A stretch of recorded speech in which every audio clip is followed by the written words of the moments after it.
बायासाहेबांचं आयुष्यातलं पहिलं भाषण आहे बरं. ट्रेनिंग झालं बोलायला सुरू केलं. मला वाटतं दुसरा दिवस आहे की आपला. 2 दिवसाच्या ट्रेनिंग मध्ये आयुष्यात कधी न बोलणारा माणूस बोलू शकतो हे तुमच्या समोर उदाहरण आहे. आता वेगळं सांगायची गरज नाही.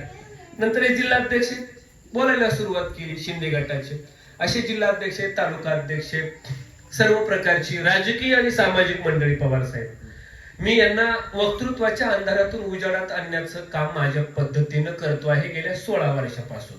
15 वर्ष कंप्लीट झालं, हे 16वं वर्ष आहे. धोक्याचं नाही, मोक्याचं. मला आता सांगायला होईल, म्हणजे मला जेवायला बोलवणारे भरपूर आहेत, पण सर तुम्ही जेवायला या, त्या निमित्तानं आम्ही 100 लोक एकत्र येऊन 100 लोकांना जेवण देतो.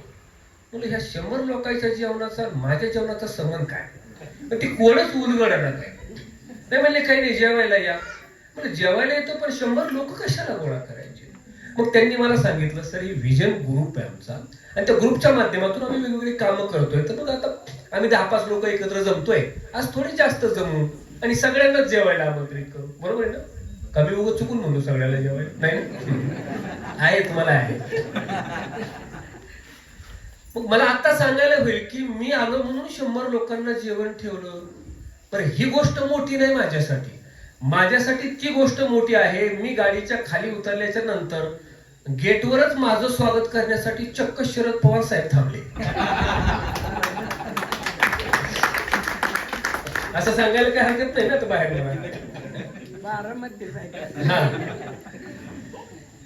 अतिशय आपली कामं करत करत, म्हणजे स्वतःसाठी जगत जगत माणसानं दुसऱ्यासाठी सुद्धा जगलं पाहिजे, असा संदेश व्हिजन ग्रुपच्या माध्यमातून आता गावागावात जाईल. जशी जशी लोक जोडत जाताय तुम्ही, तसं लोक चांगल्या कामाला सहाय्य करणं हे सुद्धा देवाचं, देशाचं, धर्माचं काम आहे.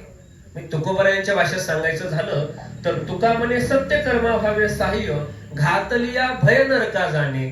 चांगल्या कामाला सहकार्य केलं पाहिजे, सहाय्य केलं पाहिजे. आणि चला मग काय हरकत नाही, आपण जाऊन तिथं